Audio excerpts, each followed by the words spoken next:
Welcome students, कैसे हैं आप सभी लोग। आपका अपने चैनल क्विक स्मार्ट टिप्स में बहुत बहुत स्वागत है।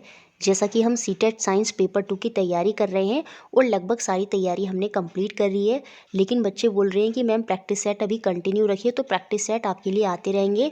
बाकी जितनी भी तैयारी है वो मैंने आपको बहुत अच्छे से करा दी है, चाहे वो आपकी थ्योरी हो जिस जो हमने 28 क्लासों में 31 टॉपिक के थ्रू कंप्लीट की, चाहे मैराथन सेशन हो जो 5 जेमस्टोन सेशन है प्लेलिस्ट में मिल जाएंगे, चाहे आपकी पैडागोजी इन वन शॉट हो, चाहे वो थ्योरी हो, चाहे वो आपके प्रीवियस ईयर हो, चाहे आपके कंटेंट के प्रीवियस ईयर हो, सब कुछ प्लेलिस्ट में आपको मिल जाएगा। तो मेरी रिक्वेस्ट रहेगी वहाँ से आप अपना रिवीजन करें। वो पूरी तैयारी आपकी अच्छे से हो गई है। 2-3 दिन के बच्चों के एग्ज़ाम कैंसिल हो गए हैं सीटेट में, जो कि एक बहुत ही बैड न्यूज़ है, क्योंकि जिन बच्चों का एग्ज़ाम होता है और उनको इस तरह की न्यूज़ मिले तो उनको बहुत हर्ट होता है, क्योंकि उनकी प्रिपरेशन बिल्कुल अप टू डेट होती है।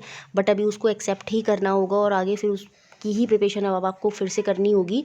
तो आज की क्लास में ये जो हम प्रैक्टिस सेट अप कंटिन्यू रख रहे हैं, तो आज की क्लास में मैंने 15 क्वेश्चन रखे हैं आपके लिए पैडागोजी के, जो कि मोस्ट इंपॉर्टेंट हैं, जो आपको बहुत ही हेल्प करेंगे जब आपका एग्ज़ाम होगा। तो वहाँ पर इसी अप्रोच के थ्रू आप क्वेश्चन सॉल्व करने की कोशिश करेंगे, जिस तरह से मैं आपको ये 15 क्वेश्चन सॉल्व कराऊंगी। तो चलिए शुरू करते हैं क्लास। ये फर्स्ट क्वेश्चन शुरू करते हैं। Which of the flowing is are developed by science. निम्नलिखित में से किसका विकास विज्ञान के द्वारा हो सकता है। ये कह रहे हैं कि कौन सी चीज़ें हैं, कौन सी चीज़ें बच्चों के अंदर डेवलप होती हैं जब हम उन्हें विज्ञान का शिक्षण देते हैं। ठीक है, सबसे पहले है इक्विटी, निष्पक्षता। दूसरा क्या है, साइंटिफिक एटीट्यूड, साइंटिफिक टेम्पर, और है एक स्टैटिक माइंडसेट। देखिए, साइंटिफिक एटीट्यूड, वैज्ञानिक दृष्टिकोण, तो आंसर बिल्कुल होगा। हमारा मेन पर्पस ही यही होता है कि बच्चा कैसा सोचे, वैज्ञानिक दृष्टिकोण से सोचे। मतलब अगर पंखा भी चल रहा है तो उसमें भी बच्चा ये सोचे कि ये हवा क्यों दे रहा है। समझ रहे हैं। तो बच्चे का वैज्ञानिक दृष्टिकोण होना तो सबसे ज़्यादा इंपॉर्टेंट होता है साइंस में। तो बी ऑप्शन तो बिल्कुल सही होगा। अब अगर मैं ऑप्शन नंबर 3 देखूं और ऑप्शन नंबर 4 देखूं, जो आंसर वाले हैं जिनमें हमें आंसर देना है, वहां पर बी कहीं नहीं दे रखा, तो हमारा 3 और 4 तो ऑप्शन आंसर नहीं होगा। तो अब हमारा आंसर क्या बचा, या तो फर्स्ट ऑप्शन सही होगा या हमारा सेकंड ऑप्शन सही होगा। अब इसमें जो बाहर हो जाएगा वो क्या बाहर होगा, स्टैटिक माइंड सेट, स्थायी मानक प्रकृति। यहाँ पर हम बच्चे को स्टैटिक नहीं करते, एक चीज़ पर स्थिर नहीं करते, क्योंकि विज्ञान में क्या होता है, चीज़ें बदलती रहती हैं, तो स्थिर तो हो ही नहीं सकता। तो स्टैटिक माइंड सेट हम यहाँ पर नहीं करते बच्चे का, तो ये तो बिल्कुल गलत है। तो डी ऑप्शन नहीं होगा, तो इसका मतलब पहला ऑप्शन भी बाहर। तो जो हमारा आंसर होगा वो होगा ए, बी और सी। मतलब हम बच्चे के अंदर निष्पक्षता डेवलप करेंगे। निष्पक्षता मतलब जैसे जब बच्चे प्रोजेक्ट कार्य करते हैं तो एक दूसरे की चिटिंग ना करें, एक्सपेरिमेंट कर रहे हैं तो वो निष्पक्षता से अपना कार्य करें। तो वो चीज़ भी कहीं ना कहीं बच्चे के अंदर डेवलप हो जाती है साइंस के थ्रू। साइंटिफिक एटीट्यूड तो मैंने आपको बता ही दिया। बाकी साइंटिफिक टेम्पर, वैज्ञानिक स्वभाव, बच्चा जब वैज्ञानिक दृष्टिकोण करेगा तो सीधी सी बात है उसका जो स्वभाव होगा वो भी वैज्ञानिक हो जाएगा। तो ये सारी चीज़ें डेवलप्ड होंगी किससे, साइंस के थ्रू। इन सबका विकास होगा। तो ए, बी और सी यहाँ पर हमारा आंसर हो जाएगा। तो ऑप्शन नंबर 2 जो है वो यहाँ पर बिल्कुल सही है। नेक्स्ट क्वेश्चन देखते हैं, question number 2। Which of the following strategy can be the most appropriate for involving learner in the teaching learning of science. निम्नलिखित में से कौन सी युक्ति विज्ञान शिक्षण अधिगम में सीखने वाले को शामिल करने के लिए सबसे अधिक उपयुक्त हो सकती है। कहने का मतलब, मैं साइंस के टीचर हूँ और मैं बच्चे को साइंस सिखाना चाहती हूँ, तो मैं उसको साइंस सब्जेक्ट के प्रति जोड़ने के लिए, उसको सिखाने के लिए, ताकि वो साइंस के सब्जेक्ट में इंटरेस्ट ले, तो उसको कैसे शामिल करूँगी, उसके लिए सबसे पहले मुझे क्या करना होगा, वो स्ट्रेटेजी यहाँ पर पूछ रहा है। और हमें बतानी है कि जब हम शिक्षण अधिगम कर रहे हैं तो सीखने वाला जो बच्चा है उसको शामिल करने के लिए सबसे अधिक जो उपयुक्त होगा वो हमें बताना है क्या होगा। छात्रों के कठिन बिंदुओं को स्पष्ट करना, clarifying the hard sports of learner. देखिए, बच्चों को जोड़ना है और यहाँ पर क्लैरिफाई हो रहा है हार्ड स्पोर्ट का। तो मेन मकसद कभी आपका ये हो सकता है, जब आप साइंस में किसी बच्चे को जोड़ रहे हैं कि आओ बच्चों हम आपकी जो कठिन बिंदु हैं उनको दूर करेंगे, नहीं, ये कोई एक बेस्ट मेथड बिल्कुल भी दिखाई नहीं दे रहा किसी भी लेवल से। Working on engaging the learner first, सबसे पहले छात्र को सीखने में जोड़ने का कार्य करना। जी हाँ, ये बिल्कुल हो सकता है। ठीक है, encouraging the learner to do group assessment, बच्चे को समूह आकलन के लिए प्रोत्साहित करना। देखिए, बच्चे को जोड़ना है। अभी बच्चा जुड़ा नहीं है, तो जब बच्चा जुड़ा नहीं है तो बच्चे को बिल्कुल पसंद नहीं आएगा कि आप आते के साथ ही उसे कोई काम दे दें। तो encouraging the learner to do group assessment यहाँ पर इसलिए आंसर नहीं होगा। तो जो आंसर होगा वो यहाँ रीडिंग अ साइंस बुक, इससे तो बच्चा बिल्कुल बोर हो जाएगा, तो वो कभी जुड़ेगा ही नहीं, तो ये ऑप्शन भी बाहर है। तो जो ऑप्शन है वो आपका सेकेंड बी ऑप्शन सही है। सबसे पहले छात्र को सीखने में जोड़ने पर कार्य करना। हम उसे, जैसे होता है ना किसी बच्चे को अपनी तरफ अट्रैक्ट करना होता है, तो जैसे अगर मैं वैसी लैंग्वेज में बोलूँ तो हम उसको लालच देते हैं। तो मतलब साइंस में पेडागोजी में तो हम ऐसे नहीं बोलेंगे कि लालच देंगे, मतलब जोड़ना है तो बच्चे को हम कुछ ऐसी चीज़ें दिखाएंगे, मतलब कुछ ऐसी एक्टिविटी देंगे, मतलब ऐसी एक्टिविटी उसको करके दिखाएंगे, ताकि बच्चा, सबसे पहले हमारा जो मेन मकसद होगा वो यही होगा कि बच्चा किसी ना किसी तरह से हमसे जुड़ जाए, है ना। तो सबसे पहले जो आपका स्ट्रैटेजी होगी, जो आपकी प्लानिंग होगी वो यही होगी, सबसे पहले छात्र को सीखने में जोड़ने पर कार्य करना, ताकि वो हमारे साथ जुड़ जाए। उसके बाद आप उसे ग्रुप असेसमेंट भी दे सकते हैं, है ना। फिर उसके जो हार्ड स्पोर्ट्स हैं लर्नर के, वो आप याद कर सकते हैं। तो लेकिन सबसे पहला कार्य तो यही होगा, सबसे पहली मोस्ट अप्रोप्रिएट पूछ रहा है जिसमें हमें बच्चों को जोड़ना है, तो सबसे पहले हमें यही करना होगा कि जो सिखाना है हमें, उसके लिए सबसे पहले हमें बच्चे को जोड़ना होगा। तो ऑप्शन नंबर बी यहाँ पर बिल्कुल सही है। नेक्स्ट क्वेश्चन देखते हैं, question number third. Why are science fairs organised in school? विद्यार्थियों में विज्ञान मेले का आयोजन क्यों किया जाता है? विद्यालयों में, सॉरी विद्यार्थी बोल दिया, विद्यालयों में विज्ञान मेलों का आयोजन क्यों किया जाता है, ये हमें बताना है। और आप जब स्कूल में रहे होंगे तो आपके बहुत सारे साइंस के प्रोजेक्ट हुआ करते थे, है ना, जैसे हम चार्ट, मॉडल पेपर, थर्माकोल की शीट्स पर बना के लेके जाया करते। तो फेयर वगैरह स्कूल में होते हैं, तो उनका मेन पर्पस क्या होता है ये हमें बताना है।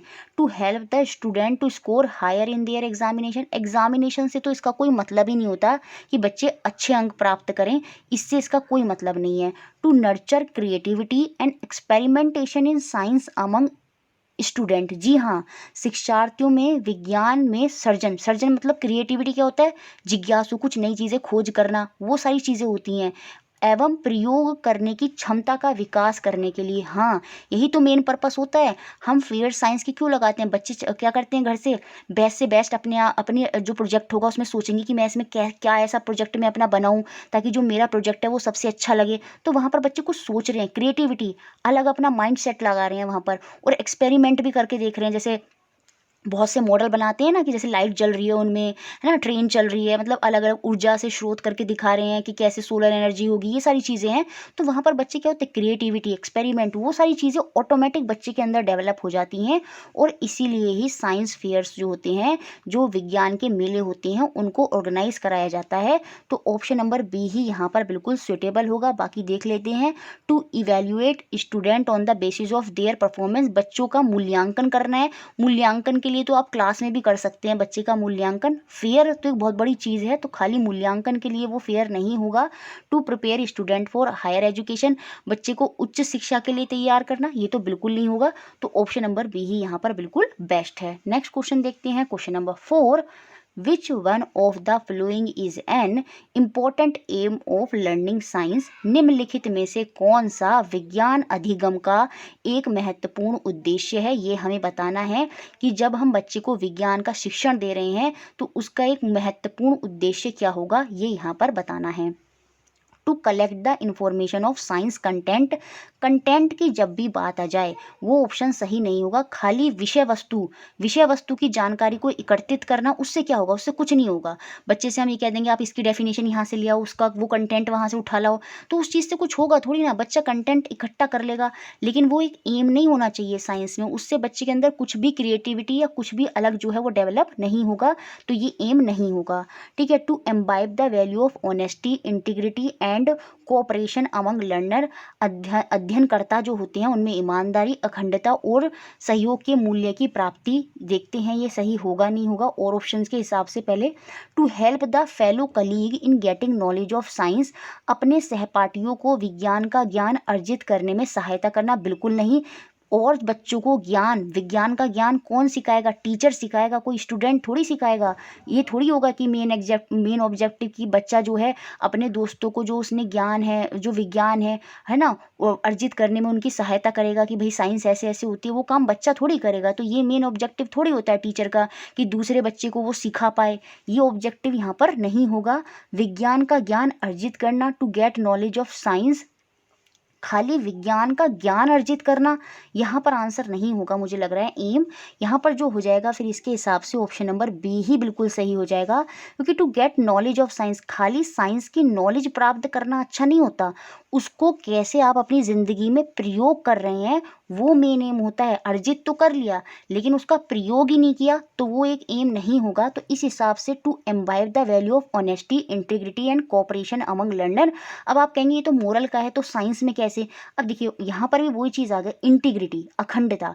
इंटीग्रिटी मतलब सब बच्चे, देखो बच्चे क्या करते हैं साइंस में, प्रोजेक्ट करते हैं, है ना, एक्सपेरिमेंट करते हैं, तो वहाँ पर सारे बच्चे मिलकर करते हैं ना, ग्रुप असेसमेंट होते हैं, यहाँ पर प्रोसेस स्किल होते हैं, है ना, तो ये सारी चीज़ें क्या होते हैं बच्चे ग्रुप में करते हैं। तो इंटीग्रिटी, बच्चों के अंदर अखंडता हो, भेदभाव ना हो, वो सारी चीज़ें साइंस में होंगी, ठीक है। कोऑपरेशन, और जब कोई एक्सपेरिमेंट करना है, कोई भी प्रोसेस स्किल से कोई भी एक्टिविटी करनी है तो बच्चे सब साथ में ही होंगे, तो उनके अंदर कोऑपरेशन होना चाहिए, है ना, सहयोग की वो होनी चाहिए कि एक दूसरे का सहयोग कर रहे हैं, है ना। तो ये सारी ऑनेस्टी, ईमानदारी होनी चाहिए। ऐसा नहीं है कि एक्सपेरिमेंट लैब कितनी बड़ी होती है, सारे बच्चों को थोड़ी देख सकता है टीचर, तो बच्चे ऐसा नहीं कि एक्सपेरिमेंट एक दूसरे का कॉपी कर रहे हैं, तो वो सारी चीज़ें साइंस में जो है ना कहीं इंपॉर्टेंट है। तो ये एम हो सकता है जब हम साइंस की लर्निंग करा रहे हैं बच्चे को, ताकि जो बच्चा है ना जब कोई भी एक्टिविटी करे तो वो ऑनेस्टी से करे, इंटीग्रिटी से करे और सहयोग के साथ करे।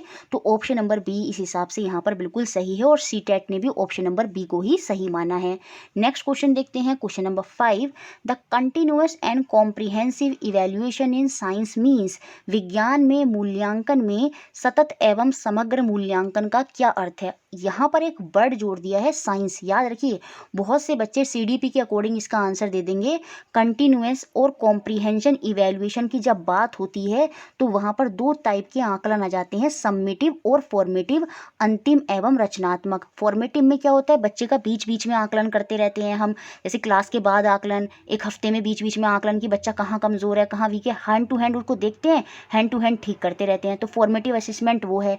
सम्मेटिव असेसमेंट अंतिम क्या होता है, जैसे बच्चे के जो टेस्ट होते हैं एनुअल, हाफ ईयरली वगैरह होते हैं, वो सम्मेटिव असेसमेंट होता है। तो जो कंटिन्यूअस और कॉम्प्रिहेंसिव इवैल्यूएशन होता है उसके अंदर ये दोनों ही आते हैं, सम्मेटिव और फॉर्मेटिव असेसमेंट। तो ये आंसर यहाँ पर होगा नहीं, क्यों? क्योंकि यहाँ पर साइंस के पर्सपेक्टिव में पूछ रहा है आंसर।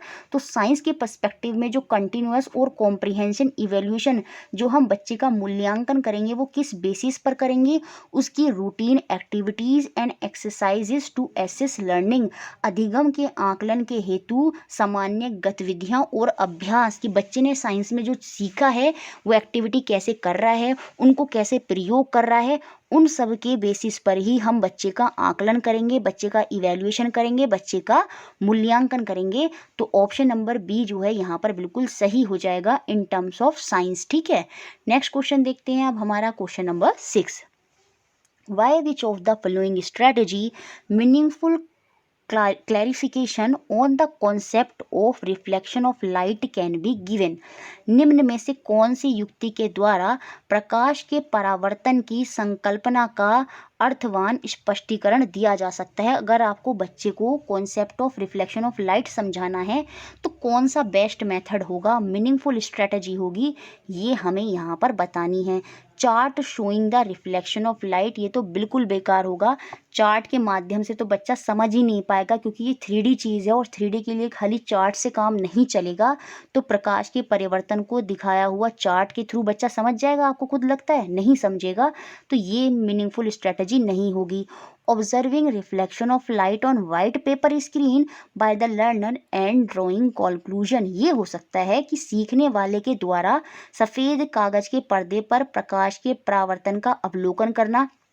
वो देखेगा पहले सफ़ेद पेपर पर, सफ़ेद कागज पर कि प्रकाश का परावर्तन देखेगा वो कैसे हो रहा है, उसका पहले अवलोकन करेगा और उसके बाद किसी निष्कर्ष पर पहुंचेगा, उसके बाद कोई निष्कर्ष निकालेगा। जी हाँ, तो इसमें बच्चे ने एक्टिविटी कर ली, बच्चा पहले देख रहा है कि चीज़ें कैसे हो रही हैं और उसके बाद कोई निष्कर्ष निकाल रहा है, तो ये आंसर हो सकता है। बाकी क्लोज एंडेड क्वेश्चन तो कभी साइंस में पूछते ही नहीं है, हमेशा साइंस में किस पर फोकस होता है, ओपन एंडेड पर।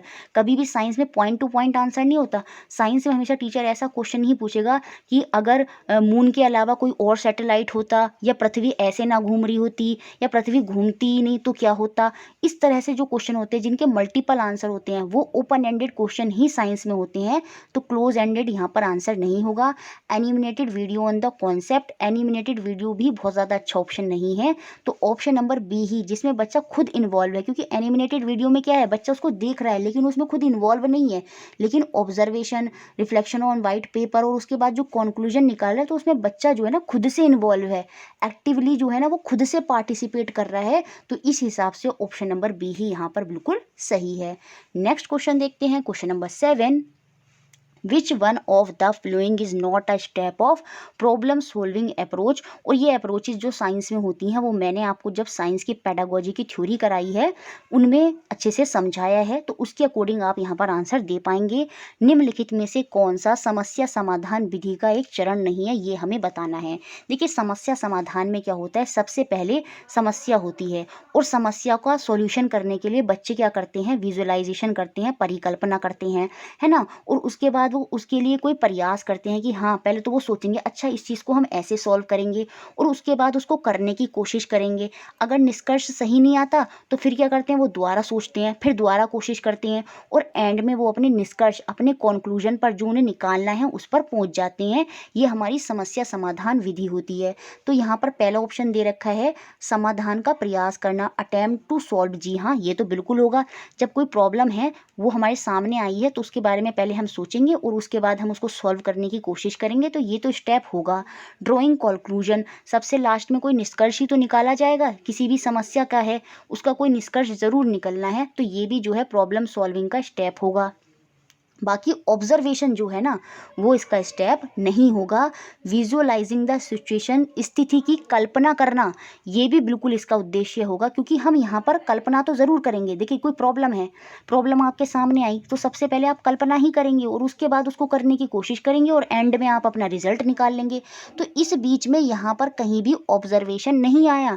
आप किसी भी चीज़ को ऑब्जर्व नहीं कर रहे हैं, कोई चीज़ देख थोड़ी रहे हैं, आप तो बस क्या कर रहे हैं, अपने माइंड में सोच रहे हैं और फिर अटेम्प्ट कर रहे हैं और फिर कंक्लूजन निकाल रहे हैं, और कंक्लूजन अगर नहीं आ रहा है दोबारा से सोच रहे हैं, फिर अटेम्प्ट कर रहे हैं, फिर कंक्लूजन निकाल रहे हैं। इस बीच में आपने कोई चीज़ ऑब्जर्व करी, किसी चीज़ को देखा कि भैया ये ऐसे क्यों हो रही है, ऑब्जर्व आप यहाँ पर नहीं कर रहे प्रॉब्लम सॉल्विंग में अप्रोच में, तो ऑप्शन नंबर सी ही यहाँ पर गलत है। Next question, question number 8, the student of class 7 are asked the following by a teacher. एक शिक्षक ने कक्षा छात्र के बच्चों से एक प्रश्न पूछा, 2 identical cubes of ice are taken out of a refrigerator. दो जो बर्फ के टुकड़े हैं, घनाभ हैं, उनको फ्रिज से निकाला जाता है। One is crushed and the other is left as it is. एक को चूर्णित कर दिया जाता है, उसके टुकड़े टुकड़े कर दिए जाते हैं, और एक को एज इट इज जैसे वो है वैसे ही उसको छोड़ दिया जाता है। It is noticed that the, यहाँ पर द होगा, the crushed ice melt faster. जिसको चूर्णित कर दिया गया है वो बर्फ जल्दी पिघल गई है। What could be the reason? Which process skill is promoted through this observation? यहाँ पर बच्चे टीचर ने जो है वो यही क्वेश्चन पूछा है कि एक जब चूर्णित बर्फ है वो पिघल गई है तो उसके पीछे क्या कारण हो सकता है, और जो ये प्रश्न टीचर पूछ रहा है तो वो बच्चों के कौन से प्रोसेस स्किल को यहाँ पर प्रमोट करना चाहता है वो हमें यहाँ पर बताना होगा। देखिए क्वेश्चन में ही यहाँ पर है इट इज़ नोटिस्ड, यहाँ पर नोटिस्ड करा गया कि जो क्रश्ड आइस है वो पिघल गई और जो वैसी आइस थी वो नहीं पिघली। तो बच्चों को ये पता चल गया कि अगर हम आइस को तोड़ देते हैं तो वो पिघल जाती है, और आइस अगर एज इट इज़ रखी है तो वो नहीं पिघलती। तो यहाँ पर बच्चे एक्सपेरिमेंटेशन स्किल जो है वो डेवलप हो रही है। एक्सपेरिमेंटेशन स्किल में क्या होता है, बच्चे खुद कर रहे होते हैं, तो यहाँ पर तो वो सिर्फ क्या हो रहा है, टीचर को देख रहे हैं।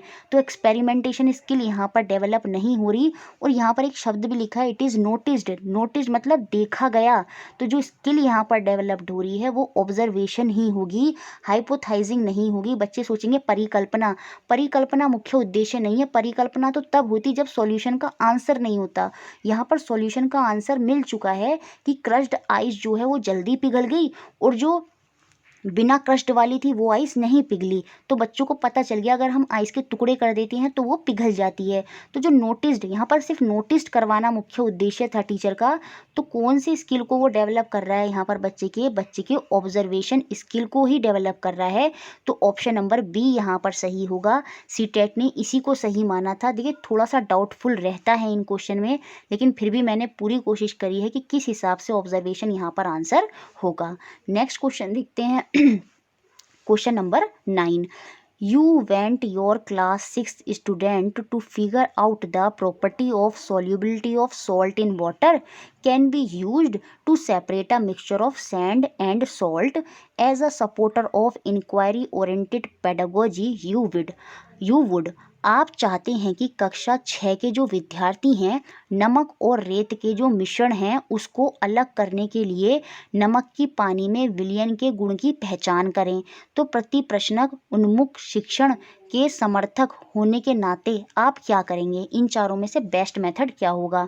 विद्यार्थियों को रेत और नमक का जो मिश्रण है वो उपलब्ध कराएंगे, उन्हें पृथक करने की जो विविध विधियां हैं उन पर सोचने के लिए कहेंगे उनसे, और उन्हें अपने विचार आजमाने में सहायता करेंगे। ठीक है। दूसरा क्या है, पहले मिश्रण को पृथक करने की विधियां जो हैं उनको समझाएंगे और उसके बाद जो है रेत और नमक के जो मिश्रण हैं उनको पृथक करना जो है वो आप उनको समझाएंगे। तीसरा ऑप्शन क्या है, पहले विद्यार्थियों को उन विभिन्न विधियों के बारे में परिकल्पना करने को कहेंगे जिनसे रेत और नमक को अलग किया जा सकता है, और उसके बाद हम विस्तृत स्पष्टीकरण के बाद उन्हें सही उत्तर तक लेकर जाएंगे।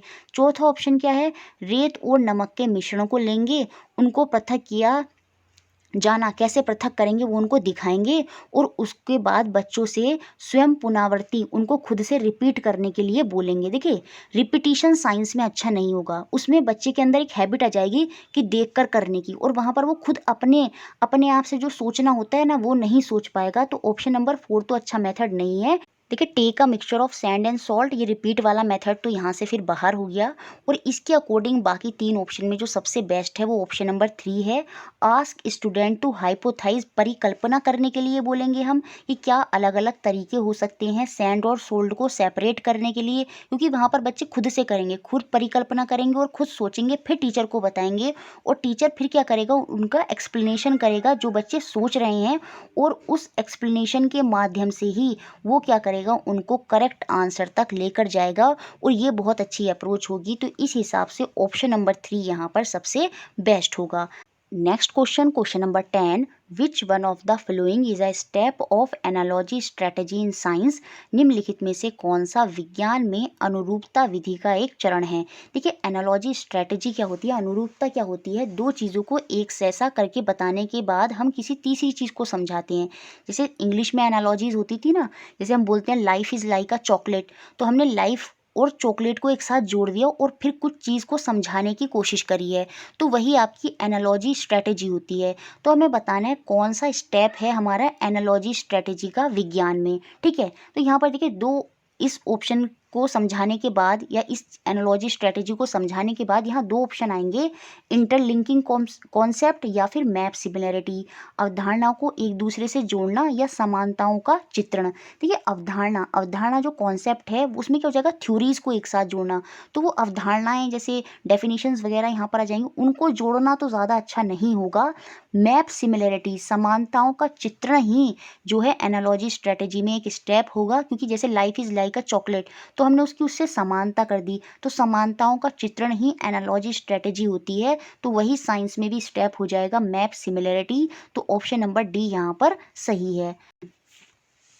Next question, question number 11, the following is an extended activity given in class 8th NCERT book. NCERT की बुक में एक गतिविधि दी गई है। देखिए क्वेश्चन देखने में बड़ा है ये, लेकिन इतना टफ नहीं है। ठीक है। और अगर आपको वीडियो अच्छी लग रही है तो प्लीज़ लाइक ज़रूर कर दें। देखिए choose any 5 families of your neighbourhood, आपके जो आस पड़ोस के 5 परिवार को चुनिए और इंक्वायर करें whether their energy consumption has increased और डिक्रीज्ड इन लास्ट 5 ईयर, पिछले 5 सालों में जो ऊर्जा का उपभोग करना है, कंजप्शन है, वो उनका बढ़ा है घटा है, जैसे कोल, गैस, इलेक्ट्रिसिटी, पेट्रोल, केरोसिन, इन सब को लेकर। और साथ में ये भी देखें कि उन्होंने अब तक क्या मेजर लिए हैं to they have taken to have adopted to conserve energy, ऊर्जा की बचत के लिए अभी तक उन्होंने क्या क्या मेजर्स लिए हैं, क्या क्या स्टेप उठाए हैं, इनका भी पता लगाएं। What is the advantage of doing an extended activity like the above, ऐसी गतिविधि कराने से क्या लाभ होगा, ये क्वेश्चन टीचरों से पूछा जा रहा है और इसके विषय में कुछ टीचरों ने अपने आंसर दिए हैं और हमें बताना है कौन सा आंसर सबसे बेकार है, सबसे कम उपयुक्त उत्तर कौन सा है। ये एक्टिविटी कराई गई है और टीचरों से फिर राय ली जा रही है कि इस तरह की एक्टिविटी करानी चाहिए या नहीं चाहिए, तो टीचर उसमें अपने अपने आंसर दे रहे हैं और हमें बताना है कौन सा आंसर सबसे बेकार है।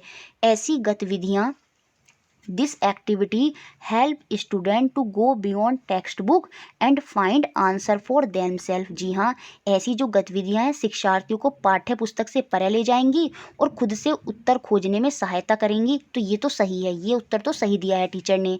ऐसी गतिविधियाँ शिक्षार्थियों को आत्मविश्वासी बनाने और स्वयं खोजने में सहायता करती हैं। Such activity help student become confident and learn to inquire themselves. जी हाँ, जो बच्चे खुद से अपने आप को प्रदर्शित नहीं कर पाते, है ना, वो सारी चीज़ें इन एक्टिविटी के माध्यम से बच्चे कर पाएंगे और स्वयं से खोजेंगे। ये बात भी सही बोली है। Such activity give authentic understanding to student of an issue. जी हाँ, ऐसी गतिविधियाँ शिक्षार्थियों को किसी मुद्दे के विषय में विशुद्ध समझ देंगी। बच्चों को समझ में नहीं आ रहा, लेकिन बच्चे जब जाके देखेंगे और खुद से पूछेंगे कि उन्होंने क्या क्या करा है, क्या क्या स्टेप लिए हैं, तो वहाँ से जो इशू है वो उनके माइंड में वो क्लियर हो जाएगा, वो जो डाउट है वो भी क्लियर हो जाएगा ऐसी एक्टिविटी के माध्यम से। तो ये बात भी सही है। Such activity make a good homework task. ऐसी गतिविधियां अच्छा गृह कार्य हैं। यही सबसे बेकार आंसर होगा। ये कोई गृह कार्य के पर्पस से नहीं है कि बच्चे को बस होमवर्क दे दिया, निपटाना है। जी नहीं, बच्चे की साइंटिफिक डेवलपमेंट करना है, उन बेसिस के लिए गतिविधियां हैं। तो ऑप्शन नंबर 4 जो है वही सबसे बेकार आंसर है टीचर का, इसलिए आंसर यहाँ पर ऑप्शन नंबर 4 होगा। Next question, question number 12, which one of the following assessment strategy is most appropriate to assess the experimental skill of student in a science classroom. निम्नलिखित आकलन युक्ति में से कौन सी युक्ति विज्ञान कक्षा में विद्यार्थियों की प्रायोगिक कौशल को आकलित करने के लिए सबसे अधिक उपयुक्त होगी। एक्सपेरिमेंटल स्किल, बच्चे के अंदर जो एक्सपेरिमेंट करने की स्किल है और आपको उसका आकलन करना है, उसके बारे में पता लगाना है कि बच्चे की एक्सपेरिमेंटल स्किल कैसी है, तो कौन सी स्ट्रेटजी सबसे अच्छी होगी, मोस्ट अप्रोप्रिएट होगी, ये हमें यहाँ पर बताना है। पेपर पेंसिल टेस्ट से तो आप बिल्कुल नहीं बता पाएंगे कि बच्चे का एक्सपेरिमेंटल स्किल कैसा है। प्रैक्टिकल रिकॉर्ड, जी हाँ, प्रैक्टिकल रिकॉर्ड के बेसिस पर आप बता सकते हैं कि बच्चे का एक्सपेरिमेंटल स्किल कैसा है। आकलन में यही तो देखा जाता है। आप उसके पिछले प्रैक्टिकल रिकॉर्ड को देखेंगे कि बच्चे ने कैसे एक्टिविटियां की हैं, किस तरह से एक्सपेरिमेंट किए हैं, और उनके बेसिस पर आप उसका आकलन कर पाएंगे। तो यहाँ पर जो आंसर होगा वो ऑप्शन नंबर बी ही हो जाएगा। प्रयोग अभिलेख के माध्यम से आप बच्चे की एक्सपेरिमेंटल स्किल जो उसने पिछले सालों में या पिछले टाइम में की है, उसके थ्रू आप उसका आकलन कर सकते हैं। Next question, question number 13, the assessment in science should focus on. विज्ञान में आकलन को बल देना चाहिए किस पर। जब हम बच्चे का आकलन कर रहे हैं तो हमें किन चीज़ों को ध्यान में देखना चाहिए, किन पर फोकस होना चाहिए। The understanding of concept and process, बच्चों को अवधारणाएं कितनी समझ में आई और प्रक्रियाओं की जो कितनी समझ है उस चीज़ पर, कि उसकी समझ शक्ति कितनी है, कितना उसको समझ में आ रहा है। Precise definition and correct answer, संक्षिप्त परिभाषाओं और सही उत्तरों पर। जी नहीं, आकलन असेसमेंट में तो कमियों का पता लगाया जाए, तो ये चीज़ यहाँ पर नहीं होगी कि उसकी परिभाषाएं उसको शॉर्ट आती हैं या उसको सही उत्तर आते हैं या नहीं है, ये तो साइंस में नहीं होगा, तो ये तो फोकस नहीं होगा। इस बेसिस पर आप बच्चे का आकलन नहीं करेंगे। Getting accurate result while conducting the experiment, प्रयोग करते हुए सही परिणामों की प्राप्ति पर, इस बेसिस पर आप बच्चे का आकलन करेंगे। या to make a neat and clean diagram, देखिए नीट एंड क्लीन डायग्राम का आकलन तो आर्ट में होगा, साइंस में नहीं होगा, तो ये भी नहीं होगा। अब आंसर या तो आपका फर्स्ट है या सी है। अब देखिए, जब आप आकलन कर रहे हैं किसी बच्चे का साइंस में, तो आप ये नहीं देखेंगे कि बच्चे को कितनी समझ है, कितना कॉन्सेप्ट की जानकारी है, जबकि हम ये देखेंगे बच्चा उस कॉन्सेप्ट को किस तरह से प्रयोग कर पा रहा है ना। तो इस हिसाब से ऑप्शन नंबर सी ज़्यादा सही होगा। Getting accurate result by conducting the experiment, कि बच्चा जब एक्सपेरिमेंट कर रहा है, चीज़ों की समझ है, इस बेसिस पर आकलन नहीं करेंगे। चीज़ों की समझ के बाद क्या वो उनके एक्सपेरिमेंट के माध्यम से सही उत्तर दे पा रहा है, उस बेसिस पर हम आकलन करेंगे साइंस में। तो यहाँ पर ऑप्शन नंबर सी सही होगा, प्रयोग करते हुए सही परिणामों की प्राप्ति पर, कि जब वो प्रयोग कर रहा है और उसके परिणाम कैसे आ रहे हैं, सही आ रहे हैं या नहीं आ रहे हैं, उस बेसिस पर आप आकलन करेंगे, क्योंकि उसी के बाद आप बता पाएंगे कि बच्चे को वो चीज़ समझ में आई है या नहीं आई। खाली ये बोल देंगे कि उसको कॉन्सेप्ट की नॉलेज है, प्रोसेस की समझ है, उस बेसिस पर हम आकलन नहीं करते। बच्चा किस तरह से परफॉर्म कर रहा है, एक्सपेरिमेंट कर रहा है और उनके रिजल्ट क्या आ रहे हैं, उनके बेसिस पर हम आकलन करेंगे। तो ऑप्शन नंबर सी ही यहाँ पर सही होगा। नेक्स्ट क्वेश्चन देखते हैं, क्वेश्चन नंबर 14। देखिए दोस्तों, फिर से बोल रहे हैं, वीडियो अच्छी लग रही है तो प्लीज़ लाइक कर दें, शेयर सबको ज़रूर करना है। बहुत मेहनत लगती है बनाने में और ये सब मेहनत आप ही के लिए है, ताकि 31 जनवरी को आप सब 27+ जो मेरा टारगेट रहा है वो अचीव करें और बच्चों के फिर बाद में कमेंट आए कि मैम आपकी वजह से ये पॉसिबल हो पाया। तो बस आप लोग शेयर कर दें और सपोर्ट करते रहें हमें, ठीक है। तो क्वेश्चन क्या है हमारा, good science education should fulfil some basic validity. अच्छी विज्ञान शिक्षा को कुछ आधारभूत वैधता को पूरा करना चाहिए। जो बेसिक वैलिडिटी हैं उनको पहले पूरा करना जरूरी है गुड साइंस एजुकेशन में। विच one of the following validity is most appropriately fulfilled by the concept of shadow formation in class 6th syllabus at upper primary level। उच्च प्राथमिक स्तर पर कक्षा 6 के पाठ्यक्रम में छाया बनाने के संप्रत्यय द्वारा निम्नलिखित में से कौन सी वैधता का सर्वाधिक औचित्य से पालन होना चाहिए। देखिए यहाँ पर बेसिक वैलिडिटी की बात हो रही है और जब मैं बेसिक वैलिडिटी की बात करूँ तो देखिए एनवायरमेंटल तो यहाँ पर आंसर बिल्कुल होगा नहीं। पहले तो हम एलिमिनेट करते हैं कौन सा आंसर यहाँ पर नहीं होगा, क्योंकि एनवायरमेंट की बात 1 to 5th होती है। बच्चा 6th क्लास में आ गया है, अब हम बच्चे को एनवायरमेंट से नहीं जोड़ेंगे, तो एनवायरमेंट तो बाहर। कंटेंट, खाली कंटेंट, विषय वस्तु पर ध्यान नहीं दिया जाता, ये आपको पता ही है ना। सीडीपी हर जगह यही बताया जाता है कि मेन फोकस विषय वस्तु नहीं होता कि बच्चा क्या सीख पा रहा है, और साइंस में तो बहुत ज़्यादा इस चीज़ पर। अब आंसर हो सकता है या तो प्रोसेस या कोग्निटिव। अब बहुत बच्चे क्या सोचेंगे कि प्रक्रिया, साइंस में मैम ने बहुत बार बोला है कि प्रोसेस जो है वो इंपॉर्टेंट होता है, तो प्रोसेस ही यहाँ पर होगा कि शैडो फॉर्मेशन है उसको प्रोसेस करके हम बताएंगे। बेसिक वैलिडिटी की बात होती है, बेसिक वैलिडिटी बच्चा प्रोसेस तो तभी कर पाएगा जब उसका कॉग्निटिव डेवलपमेंट होगा, संज्ञानात्मक विकास होगा।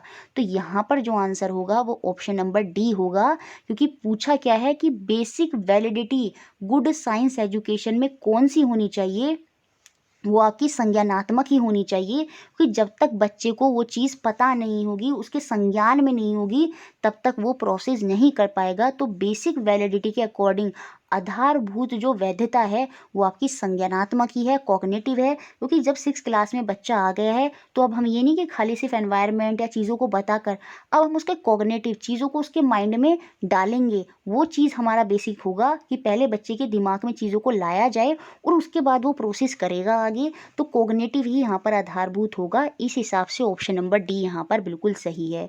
नेक्स्ट और लास्ट क्वेश्चन, ये क्वेश्चन आपके लिए होमवर्क क्वेश्चन है जो कि हमारा कंटेंट से है।